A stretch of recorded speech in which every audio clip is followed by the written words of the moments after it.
Hi hello ನಮಸ್ಕಾರ education master YouTube ಚಾನಲ್ಗೆ ತಮಗೆಲ್ಲರಿಗೂ ಸ್ವಾಗತ. ಇವತ್ತಿನ ಕ್ಲಾಸ್ ಒಳಗೆ ಏನು ಡಿಸ್ಕಸ್ ಮಾಡೋದು ಸಿಲೆಬಸ್ ನೋಡ್ರಿ. ಬೇಸಿಕ್ಸ್ ಸೆಮಿಸ್ಟರ್ನಲ್ಲಿ ಬರುವಂಥ ಕರ್ನಾಟಕ ಸ್ವತಂತ್ರ ಚಳವಳಿ ಮತ್ತು ಏಕೀಕರಣ. ಕರ್ನಾಟಕದಲ್ಲಿ ಸ್ವತಂತ್ರ ಮತ್ತು ಏಕೀಕರಣ ಚಳವಳಿ DH 13 6ನೇ ಸೆಮಿಸ್ಟರ್ನಲ್ಲಿ ಬರುವಂಥ ಒಂದು ಪಠ್ಯಕ್ರಮ. ಪರಿವಿಡಿ ಘಟಕ 1 ಅಧ್ಯಾಯ 1 ಪೀಠಿಕೆ ಭಾಗ.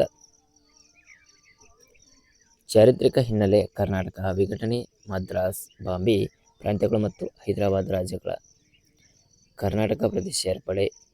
ಕರ್ನಾಟಕದಲ್ಲಿ ಬ್ರಿಟಿಷರ ಆಳ್ವಿಕೆಯ ವಿರುದ್ಧ ಶಸ್ತ್ರಾಸ್ತ್ರ ಪ್ರತಿರೋಧಗಳನ್ನು ವಿರೂಪ ದೇಶಮುಖ್ ಅವರ ದಂಗೆಗಳನ್ನು ನೋಡ್ಬೋದು.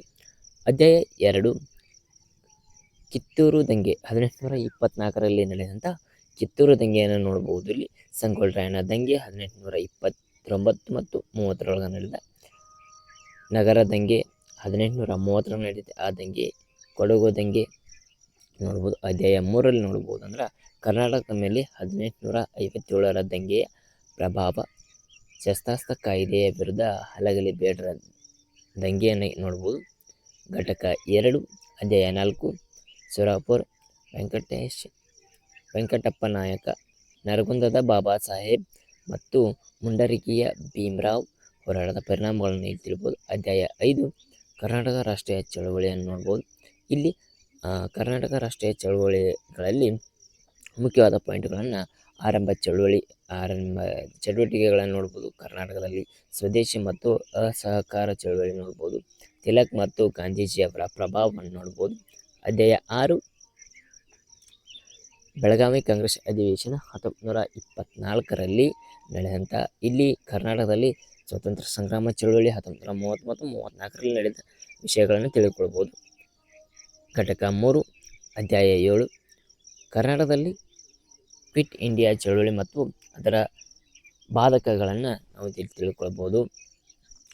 ತದನಂತರ ಅಧ್ಯಾಯ 8 ಮೈಸೂರು ಸಂಸ್ಥಾನದಲ್ಲಿ ಜವಾಬ್ದಾರಿ ಸರ್ಕಾರಕ್ಕಾಗಿ ಚಳವಳಿಯನ್ನು ನೋಡ್ಬೋದು. ಮೈಸೂರು ಚಲೋ ಎಂಬ ಚಳವಳಿಯನ್ನು ನೋಡ್ಬೋದು.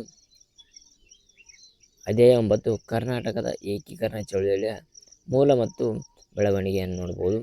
ಆ ಮೂಲ ಮತ್ತು ಬೆಳವಣಿಗೆ ಒಳಗೆ ನಾವು ಕರ್ನಾಟಕದ ಏಕೀಕರಣ ಚಳವಳಿಯ ಪ್ರೇರಕವಾದ ಅಂಶಗಳನ್ನು ನೋಡ್ಬೋದು. ಅದೇ ರೀತಿ ಘಟಕ 4 ಅಧ್ಯಾಯ 10 ಕನ್ನಡ ಪುನರುತ್ಥಾನ ಮತ್ತು ಕನ್ನಡ ಜಾಗೃತಿಯಲ್ಲಿ ಕನ್ನಡ ಸಾಹಿತ್ಯ ಮತ್ತು ಪತ್ರಿಕೆಗಳ ಪಾತ್ರ ಎಂಬುದನ್ನು ನೋಡ್ಬೋದು.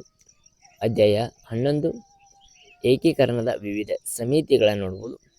ದಾರ್ ಸಮಿತಿ, JVP ಕಮಿಟಿ, SRC ಆಯೋಗ ಮತ್ತು ವಿವಿಧ ಕನ್ನಡ ಸಂಘಟನೆಗಳ ಕೊಡುಗೆಗಳನ್ನು ನಾವು ನೋಡ್ಬೋದು. ಅಧ್ಯಾಯ 12 ಅಂತಿಮವಾಗಿ ಕರ್ನಾಟಕ ರಚನೆ ಯತ್ತ ನೋಡ್ಬೋದು. ಅದೇ ರೀತಿ ಸ್ನೇಹಿತರೆ ಪಾಠ್ಯಕ್ರಮವನ್ನು ನೋಡಿದ್ರಿ, ಪರಿವಿಡಿ ಮತ್ತು ಸಿಲೆಬಸನ್ನು ನೋಡಿದ್ರಿ. ನಿಮಗೆ ಈ ನೋಟ್ಸ್ ಬೇಕಾದ್ರೆ ನಮ್ಮ Telegram channel education master Telegram channel ಇದೆ. ಅಲ್ಲಿ ಸಂಪೂರ್ಣವಾದ ನೋಟ್ಸು ಸಿಗ್ತದೆ. ಈ ನೋಟ್ಸನ್ನು ನಾನು ಅಲ್ಲಿ ಕೊಟ್ಟಿದ್ದು, ಅವುಗಳನ್ನು ಸರಿಯಾದ ರೀತಿಯಲ್ಲಿ ಉಪಯೋಗ ಮಾಡ್ಕೊರಿ. Thank you. ಹಾಗೆ ಸಬ್ಸ್ಕ್ರೈಬ್ ಮಾಡಿ, ಹಾಗೆ ಸಪೋರ್ಟ್ ಮಾಡಿ.